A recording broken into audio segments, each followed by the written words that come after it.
Hello there, sir. I would like to trade. Oh, a customer. Have a look at my wares. Okay, let me see. Yeah, look, wait a second. Why can't I buy anything? Well, it would seem that you're a bad trader. But look, I have money. No, you are a bad trader. But, okay, look. Have all of my money, just all of my money, and, just all of it, and give me something. Okay, look, I don't think you understand. You are a bad trader. Hello there, ladies and gentlemen, welcome to yet another Black Desert Online guide. Today, we'll talk trade, and I'll keep it nice and simple for all the casual players like me. So, trading. You want to become a rich trader in the world of Black Desert, eh? Well, you've come to the right place. But first, a serious point that I think it's important to note. Trading isn't the most efficient way to make silver. It's just below average. You can probably make much more silver by grinding mobs in certain locations. But BDO gives us the freedom to do whatever we want, and what matters the most is that you're having fun on the game. So don't feel forced to do any of the futurely mentioned methods, nor to do whatever other players deem to be what you should be doing to make silver. I leveled up to artisan just active trading, going from town to town, role-playing a merchant. That is not efficient and not the way to be the best trader. At the end of the day, I was just having fun, playing however the heck I felt like. So if you like trading, don't let anybody tell you that you should be doing something else, and just trade. Anyway, there are 4 main ways you can make good silver with good, honest trading. But none of these are for beginners. There's actually more to it than just jumping from trader to trader like a frog, from lily pad to lily pad. We're the frog trader gang, let's go! To make silver from trading, you can do the following. Active trading, which is the most basic type of trading. It will include imperial trading for best results. Not very profitable, especially at low levels. You have port rat imperial trading. It involves buying items in port rat and then fulfilling the imperial delivery of those goods. It's pretty much active trading with extra steps, and it can only be done effectively at Master 7, but it's way more profitable than the previous method. Crate crafting becomes profitable after Artisan 2 trading, and it involves workers and processing. A lot of processing. And maybe some butt sniffing, if you're lucky. And last but not least, there's pirate grinding. You kill pirates for their treasure that you can then sell for traders. Yar! Doesn't really sound that piratey when you sell the treasures to the traders, but you get the point. You can do this with a fairly modest combat level and AP. The issue for any of these methods is that we need to level up first. Active trading, you can do it starting on beginner, but it's quite limited.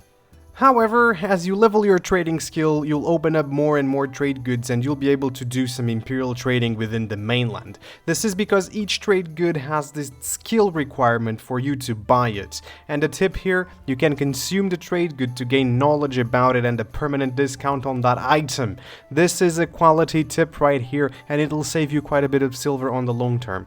Likes for tips, everybody. Slap that like button and let me know if you knew about this in the comments below. I love me a little bit of shameless begging for engagement. You've probably realized that if you want to make money with trading, you'll need to reach a decent level. And the higher, the better. So on this video, I'll focus on leveling your trading skill, and in the future, I'll make a video about the actual money-making activities. But subscribe to get notified, sneaking in some more calls for engagement here. There are 3 main ways to level up your trading skill. 1. Junk crates. Essentially buying ores, blackstone powder, having workers make crates with that, and then selling those really far away as you can for that good boost to experience. 2. Active trading. Short routes with high numbers of goods being traded over the minimum period of time possible. 3. Container trading. It's some sort of exploit that'll make you feel that you're hacking, but it's really just abusing the mechanics of the game, really. But first, let's talk gear. As far as gear is concerned, you'll want to get as much experience bonus as you can, and for that there's the Logia, Garanoa and Manos accessory sets. I, for instance, have a Geranoa set, and that gives me 18% experience bonus from the items plus 10.5% from the set effect. You can then acquire a silver embroidered trader's clothes for yet another trading experience boost. These may be somewhat expensive, but trust me, they're worth every silver spent on it. After being geared up, you'll want to know how to maximize the experience gain. Personally, I'd go for a Verdure Draught for plus 20% experience bonus, scrolls that you can get for loyalties, or even rewards by just playing the game, and Suit Tea, that gives you 8% experience bonus. So in total, it's easy to get yet another 78% experience bonus. It is also safe to say, however debatable, that the skill wall or value of the trade items you trade in does not affect the experience gain. I've read a few guides, but only one where this was thoroughly tested, and the result was that no, only the number of items and distance matters to the experience gain, and the distance bonus can go up to 150%. Another important bit of information is that if you're planning to trade between Calphion and Altinova, for example, you need to have those nodes connected. What do I mean by this? All the nodes in between these two cities need to be unlocked with contribution points. Otherwise, all items you sell will be at 50% value, which will make you be at a loss. So definitely work on your contribution points and unlock the trade routes you want. Don't worry if you made a mistake, since you can always just withdraw the contribution from a node to use elsewhere. Alright, now with all this information we can finally decide how to level up your trading skill.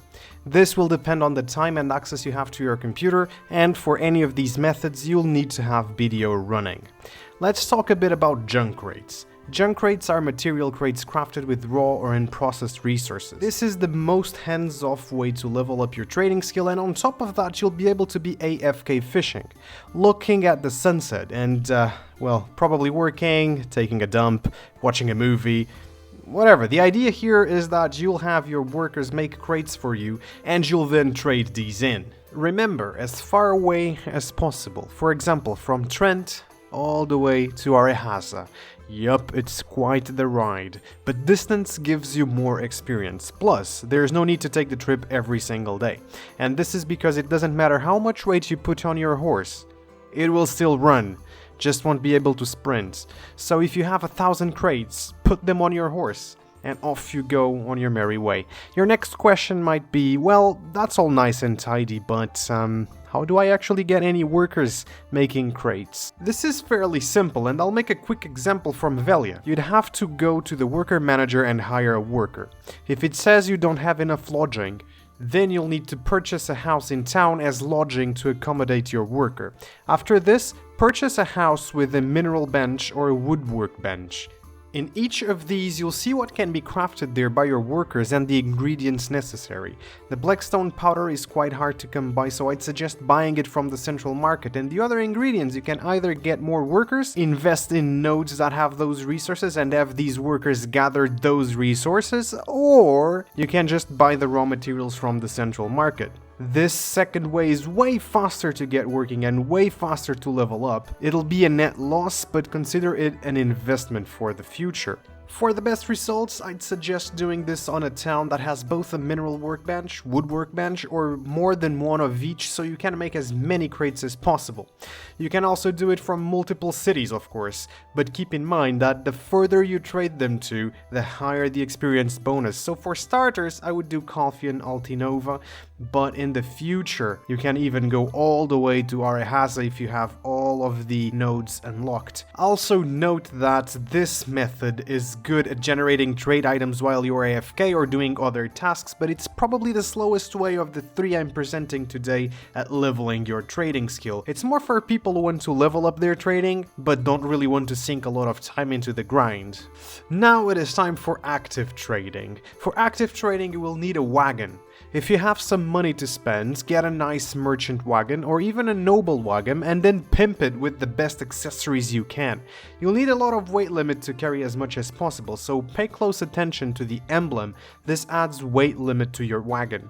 To level up quickly with active trading, you'll want to fill your wagon to the brim at Velia, then sell in Heidel, then buy in Heidel and then sell in Velia.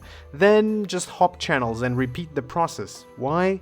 Because trade items have a limited supply and you'll eventually deplete those. If you swap channels, you'll be free from the oppression of limitations. You will not be making much silver like this, but you can level up your trading like it. As you level up, you might want to spice things up by adding some minor trade nodes to the trade route so you can get more cities to trade in. This method is also do it semi-AFK. All you have to do is to sell your goods when you arrive at a new trader and buy new goods to sell on the next location, then you AFK during the journey. And we're finally at container trading, the sort of exploit but sort of not. The background of this is that cities like, for example, Velia have a certain territory within which all nodes are associated with it. These nodes have no storage, however you can connect these nodes to your storage in Velia if you rent a container from the warehouse manager and place it in a house in said node.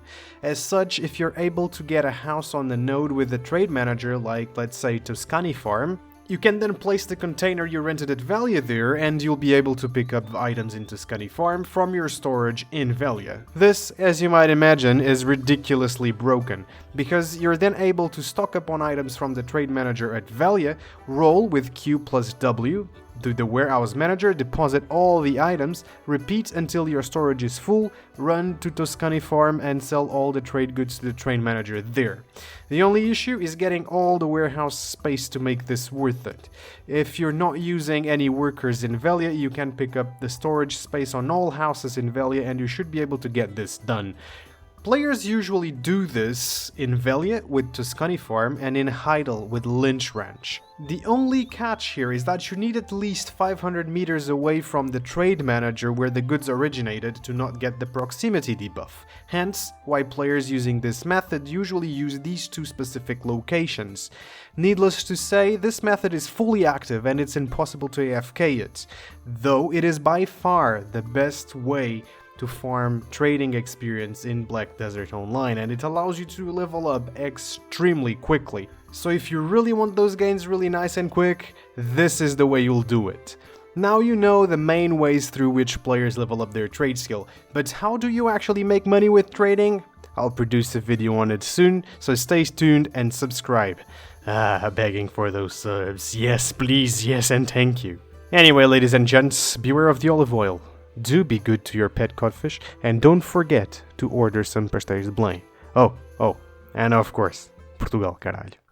I'm in Portugal.